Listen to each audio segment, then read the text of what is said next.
Projet de création numérique, envie de travailler dans le secteur numérique, est-ce que ce que vous a dit M. Prétraud fait-il écho chez vous? On voit qu'aujourd'hui, le marché du numérique est international. Et comment faire pour aider de jeunes créateurs d'entreprises qui sont dans leur coin, qui travaillent, vous l'avez dit souvent, en co-entreprise. Comment faire pour pouvoir faire en sorte qu'ils puissent prendre de l'essor au niveau international, parce que la concurrence s'exerce à ce niveau-là.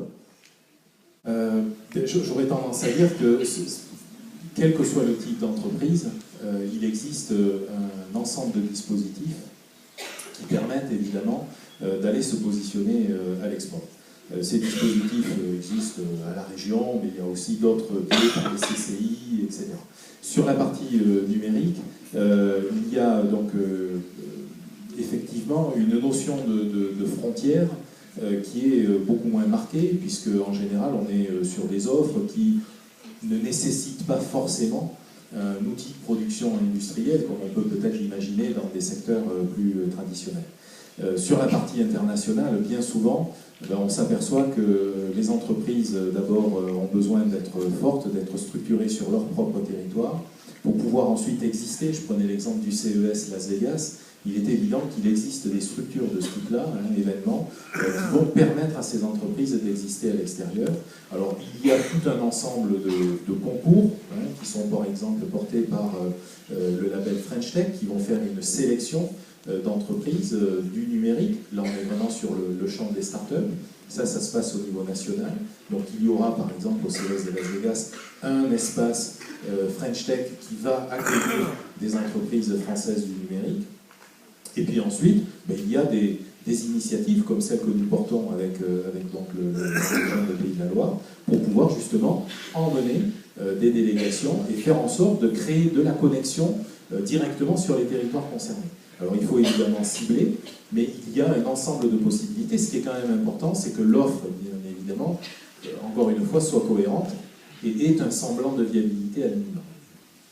Donc moi je suis Franck Sojari, je suis le directeur général d'ADN Ouest. Comme vous le disiez, donc nous on est une association de 440 entreprises dans le numérique, dans le Grand Ouest. Et du coup on a bien conscience que, et je vais répondre à votre question, par rapport à nos adhérents qui sont des entreprises qui ont des difficultés à recruter dans le numérique, parce que Laurent indiquait tout à l'heure qu'on produisait, entre guillemets, j'aime pas ce terme-là, mais 3500 étudiants dans le numérique. En attendant, le chiffre que vous pouvez retenir aujourd'hui, c'est qu'il nous en manque 1500. Donc à l'heure où on se parle, là, il y a 1500 postes à pourvoir dans le numérique sur uniquement la région Pays de la Loire. Donc pour travailler ce point-là, on travaille beaucoup avec les écoles pour adapter les programmes de formation aux besoins des entreprises. Et en avance de phase, il faut aussi alimenter cette fameuse filière numérique, parce qu'on a un défaut d'attractivité de la filière numérique. Alors comment on fait? Effectivement, un exemple concret de réponse à votre question, il y a un site internet qu'on a mis en place qui s'appelle I Like It, comme j'aime l'IT, l'informatique, qui va vous expliquer très clairement quels sont les métiers du moment, quels sont les métiers de demain, des vidéos, etc. Et qui vous donne aussi des pointeurs vers les réseaux. Comme on l'évoquait, donc nous on est un réseau, il y a des réseaux locaux avec WeForge, avec Angers Loire Développement, avec la Cité d'objets connectés. Il ne faut pas hésiter à s'intéresser à ces mondes-là. Pourquoi? Parce que très concrètement, nous, sur notre site, vous pouvez publier des demandes de stages et nous, nos entreprises, publient aussi leur offre de stage. Quand j'entends les étudiants, les lycéens, c'est que, au fond, vous avez autant d'idées que nous. C'est-à-dire que quand nous, on fait des veilles sur les métiers, on saisit des tendances, clairement. On voit qu'il y a des choses qui sont en train d'émerger de façon très très forte. Et en même temps, comme le disait Franck tout à l'heure, il y a 2/3 des métiers qu'on ne connaît pas encore. Donc c'est-à-dire qu'on a des tendances. C'est-à-dire que par exemple, nous à l'IMIE, pour l'année prochaine, on va développer une filière nouvelle autour des métiers de la data, autour des métiers de la transition numérique de l'économie qu'on appelle traditionnelle. Effectivement, le mot n'est pas très, très joli, mais pour l'instant, c'est l'expression consacrée. Et puis autour aussi de la communication digitale, pas au sens classique, mais au sens de la gestion de contenu. Et ça prouve aussi quelque chose, c'est qu'on a besoin, et ça c'est très très fort, de plus en plus, de lycéens ou d'étudiants plutôt littéraires, plutôt sciences humaines dans le numérique. Là c'est un besoin de plus en plus fort. C'est pas à négliger, c'est-à-dire que l'image du métier du numérique avec un geek en fait boutonneux, à lunettes, cheveux gras, etc. C'est plus vrai du tout. C'est une boutade, mais en même temps c'est une boutade qui reste ancrée dans les esprits. Donc les métiers du numérique, c'est pas du blanc théorie, hein. En gros, c'est vraiment aussi des métiers qui vont être sur le contenu, qui vont être sur la communication, qui vont être sur la condition numérique, c'est-à-dire le marketing, qui vont impacter le business aussi, les business models, qui vont impacter les ressources humaines de plus en plus. Donc au-delà des métiers du numérique pur et dur, ce sont aussi des métiers des usages qui sont en train de vraiment monter en puissance et d'exploser. Donc ceci dit, des métiers classiques du numérique, on va dire, c'est vraiment système et réseau, développement, tous les éléments autour du web design, autour de la data maintenant. Vous savez, avant, par exemple, le métier de community manager, c'était quelque chose, on se disait il y a 10 ans, on ne va jamais payer quelqu'un pour être sur Facebook toute la journée. C'est hors de question. Et maintenant, toute boîte qui se respecte a besoin, en tout cas, qu'il y ait une activité autour de ça, a besoin de digitaliser cette gestion-là, et donc un community manager. Je confirme tout à fait, puisque c'est notre problème en ce moment au sein du Sacré-Cœur. Nous recherchons effectivement quelqu'un qui soit capable de tenir sur. C'est-à-dire que quand on parle de révolution numérique ou digitale, c'est pas simplement purement technologique. C'est les relations aux autres qui sont en train de bouger énormément. Alors on voit qu'il y a les réseaux sociaux, c'est la face émergée de l'iceberg, et c'est pas seulement ça. En recherche, on voit aussi que le numérique a changé énormément les modes de comportement dans les entreprises. On a besoin d'horizontalité maintenant.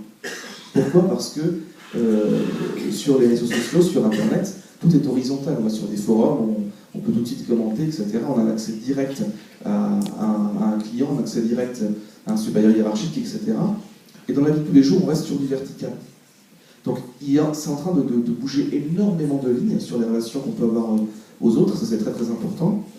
Et ça veut dire que derrière, dans les opportunités, enfin moi c'est comme ça que j'essaie de le penser, dans les opportunités liées au numérique et au monde digital en général, il y a cette capacité à pouvoir positionner différemment les relations entre les individus, créer du collectif, du collaboratif, on le voit avec les économies nouvelles d'ailleurs, et donc du coup aussi des façons de répondre aux risques. Ça ne veut pas dire qu'effectivement il n'y a pas de métiers qui vont disparaître, ça ne veut pas dire effectivement qu'on n'a pas de soucis avec justement la data et le contrôle. En même temps, derrière la problématique du big data, on a aussi des contre-solutions qui émergent justement avec des prises de position sociétales sur ces questions-là, avec le blockchain par exemple, avec des façons alternatives de penser justement la data ou le contrôle de l'information. Via l'intelligence artificielle, c'est pareil, il y a aussi des façons différentes de répondre via l'usager, etc. En fait, les questions sont extrêmement larges, je suis désolé, je pars un peu dans tous les sens, mais ce qu'il faut se dire, et ça c'est aussi des impacts du numérique, avec le numérique on a accès de plus en plus à l'international partout. Et en même temps, ce qu'on voit sociologiquement, c'est que avec l'essor du numérique, qu'est-ce qui s'est passé ? On a un essor du local de plus en plus fort. Donc les gens ont de plus en plus besoin de se retrouver aussi. Donc ça veut dire que je pense, peut-être que je suis trop optimiste, j'en sais rien, mais je pense que face à ces risques, il y a tout un tas de comportements qui vont bouger, changer, et qui vont mécaniquement aussi prendre le bas de ces risques-là, et des solutions seront mises en œuvre pour essayer de trouver ça. Alors par rapport au big data, c'est déjà le cas, il y a déjà des solutions alternatives, des modes de navigation alternatifs, etc. etc. Pour l'intelligence artificielle, là effectivement, ça reste à creuser, mais c'est des questions moi, qui me passionnent, parce que c'est d'abord des questions humaines. Et les impacts du numérique, c'est d'abord des impacts sur les relations qu'on a avec son voisin, avant toute chose pour moi. On va revenir sur une anecdote toute bête qui montre, on a une réponse de droit à la déconnexion, une réponse juridique. Mais ce que je voudrais dire, c'est que dans ce que vous dites, il y a quelque chose qui vient de beaucoup plus loin que ça. Pour vous dire à quel point la numérisation change les relations humaines en général, et pas que au niveau professionnel. Il y a quelques années de ça, j'en souviens encore, donc ça va, dans les années 90 par exemple, quand on appelait quelqu'un sur son téléphone fixe à la maison et qu'il ne répondait pas, beaucoup de gens qui ne savent même pas ce que c'est qu'un téléphone fixe, et donc on se disait, bon, il n'est pas à la maison, c'est pas très grave, je le rappellerai demain.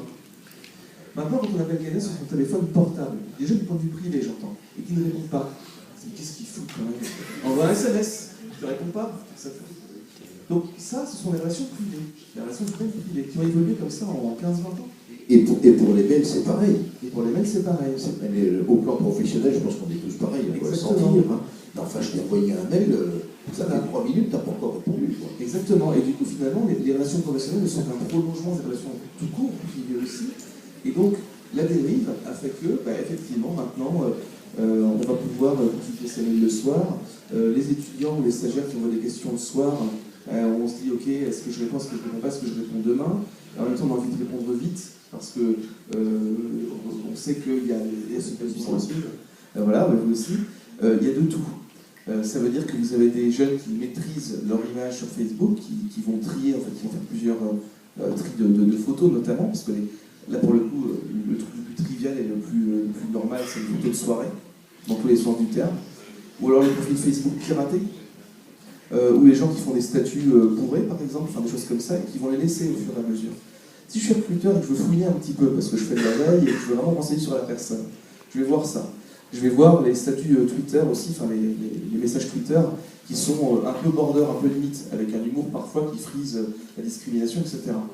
Est-ce que j'ai forcément envie d'aller vers ça, c'est une question vraiment purement humaine, une question de savoir être, une question aussi de relation à l'autre. Justement, c'est bien de ça qu'il s'agit, c'est une question Exact, humaine. exact, c'est une question humaine. Donc les gens que vous recrutez, j'imagine que 80% des étudiants qui sont là ont les soirées que vous décrivez, des soirées alcoolisées, etc. Et pourtant, on les recrute parce qu'à côté de ça, ils sont aussi, comme vous et moi, des humains qui ont ces soirées, qui ont aussi une vie professionnelle avec les compétences et la qualité qu'ils ont. On est bien d'accord. Pourquoi il y a ces frileux? La question, c'est est-ce que cette vie, elle est privée ou est-ce qu'elle est publique?